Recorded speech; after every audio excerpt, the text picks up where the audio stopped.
All right, how's everybody doing? This is the Comic Samurai, and I want to welcome you to my next video. And tonight we're going to be continuing my series on comic books that feature sexy girls. So let's go ahead and jump right in. First up, we got this Absolution number 4, and it stars the character named Happy Kitty. And I featured her before in some of my other videos, and I could never remember her name right. So I want to set the record straight. This is Happy Kitty, and she is one of my favorite characters that can be drawn on the cover in such a way that is provocative and interesting, and it tells a story, and it's just a great, sexy girl character. Next up, we got Aphrodite 9, number 0. Now, this was a supplemental comic that they put out in Wizard magazine. Every once in a while, when you bought the comic, it would come bagged with a thinner mini comic in it. The dimensions are the same, it just had fewer pages. And this is a Finch cover, and it is just provocative. It is one of my favorite sexy girl covers. Moving on, we got Secret 6, number 2. And the character that stars on this cover is called the Pistolera, or just Pistolera. Anyway, this character had a history in the DC universe, and she dies in this issue. They torture her to get some information out of her, and one character really wants to get revenge, but at the last second doesn't have the guts to kill her, and Deadshot just blows her away. It is graphic, and it is sudden and unexpected. Oh, he is really cold-hearted. Oh, what a great cover that Pistolera makes on that one. Next up, we got 13 Coins, and it features a cover done by Simon Bisley, and I just get a kick out of his work. Nobody could draw sexy babes pointing guns and just ludicrous situations with unbelievable anatomy, and just I always get a kick out of it. Anything drawn and painted by Simon Bisley is worth your time to check out. He's one of my favorites. Next up, we got another Shanna the She-Devil, and this is number 4 by in her series done by Frank Cho. And I don't know about you, but my favorite iteration of that character is when it's done by Frank Cho. He can capture the female form and give it musculature and power and just dominance like no other artist. I really like Frank Cho's take on Shanna the She-Devil. Next up, we got Punisher War Journal number 75. And this is when Lynn Michaels, that character, kind of took up the mantle of the Punisher. And this has got a cover done by Mark Texiera. And it's just so shocking to see a female in the Punisher's garb. I mean, her outfit really does complement her figure. And Tex, anytime you see a work done by him, you can recognize it as his work. He draws the female anatomy different than Cho, different than Art Adams, different than Turner. He's got his own take, and I like it. Next up, we got a strange one. This is called Halo Jones, and a lot of these issues were written by Alan Moore, but Sears, I think Bart Sears, does the cover on this one and some of his early work. But I like that character of Halo Jones. She was smart, she was intelligent, she was funny, and a lot of that comes through in this cover. It does shine that 80s glam, big shoulder pads type look. But if you can get past that, it is a sexy girl cover, in my opinion. Next up, we got the Defenders number 2. And this Valkyrie character is one of the sexiest female leads in the entire Marvel Universe. And Art Adams captures her personality right here so good. Look at all those other characters behind her. But in the forefront, the spotlight is Valkyrie. Oh, I really do like Art Adams' take on that character. Next up, we got my own itoration of a sexy girl cover, and this is the Northman number 2. And I had to just throw in my ring in the towel. I wanted to say my towel in the ring, and maybe I should quit while I'm ahead. But in any event, I put my 2 cents in, and this is my take on a sexy girl cover. This is my character Kayla.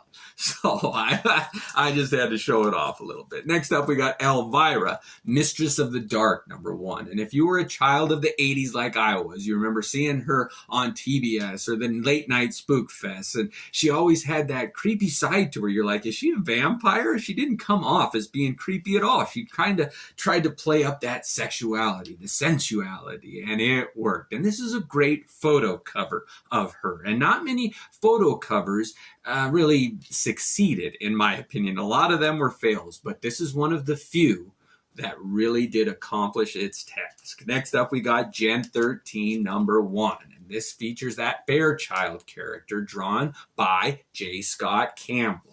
When he burst onto the scene, it really did open up a lot of people's eyes. I mean, everybody's pupils dilated when they saw his iteration and take on how to draw the female figure. And I like this, where her clothes are in shreds and she's standing there in the central figure and she's got the spotlight, and it just begs you to open it and see what's the story on this sexy girl. Next up, we got the New Avengers, #14. And this is another Frank Cho cover. And he's just one of my favorites. He really does draw his sexy girls, sexy women, better than anybody else, almost.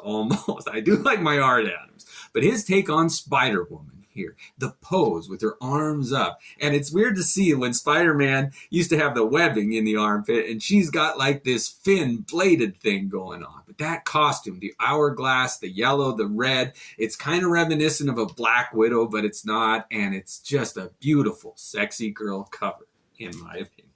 Next up, we got Fathom, #10. And this is a Michael Turner cover. And a lot of times, it wasn't just the drawing, the pencil, the inking that made a cover work for Michael Turner. A lot of times it was the coloring and the pose. And he had a knack for tying in brand names and clothing that you recognized. And on this one, that O'Neill wetsuit is what turns the corner and makes this an exceptional sexy girl cover for me. I really like that wetsuit. It's hard to make that look attractive, but he did it on this one. I like that.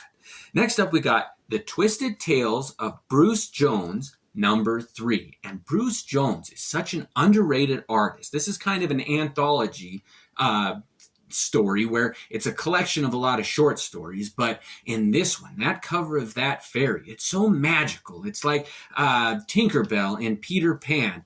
It's got that fantasy element to it and kind of that wash of colors on it, and her pose there. Oh, I just love how the light is making her wings translucent almost. Oh, Bruce Jones is just one of my favorites. Next up, we got Elektra Assassin, #8, and I'm gonna butcher his name, but it's Bill Sienkiewicz. Hey, I finally said it right on a first take. Anyway, he drew this cover of Elektra, and she is not one of my favorite characters because I was affected when she died in Daredevil 181, and then they did Elektra Lives, where they proved that she was dead. I mean, they made comics that said she is dead. They proved it, and then they brought her back. So if I can get past that, I look at this cover, and sometimes all it takes is a headshot to make a sexy girl cover, and Elektra was able to do that. I really do like this image of Elektra Assassin. Next up, we got Glory, #0, and I always say it, but it wouldn't be a Comic Samurai top whatever list if I didn't include my Rob Liefeld cover. And this, he just, as soon as you see a Rob Liefeld work of art, you're like, yep, that's Rob doing his thing. And on this one, no backgrounds, keep it simple. Just a beautiful pose of a sexy girl on the cover of this comic book. Next up, we got Ultimates, New Ultimates, #3. And this is another Frank Cho. And look at those 3 female leads on the cover. The perspective that he uses and the way that Valkyrie is holding that sword, I just love it. I had a Art Adams take on Valkyrie, and this is Frank Cho's take. So it's a toss-up on who did a better job. But I like this whole series. But this cover especially, oh, those are the last 3 women on the face of the earth that I want to mess with. Or would I? I mean, he did a good job. They are sexy women. Next up, and finally, I always save the best for last. And this is a Dodson cover. It's Wonder Woman #3. Oh, I always like it when they contrast two characters, and there are no two polar opposites than that Cheetah and Wonder Woman. Oh, they just really play off each other so well. And Wonder Woman's pose here, she's always got that lasso. I know DC never comes right out and says it, that Wonder Woman is their sex symbol, but it's undeniable. I mean, look at this cover. If that doesn't say sexy woman, sexy girl cover, I don't know what does. But I know I've forgotten hundreds, thousands, millions of sexy girl comic covers, and I want to know what your favorites are. I really do. So share them with me. I appreciate it. Have a great one, and thanks again.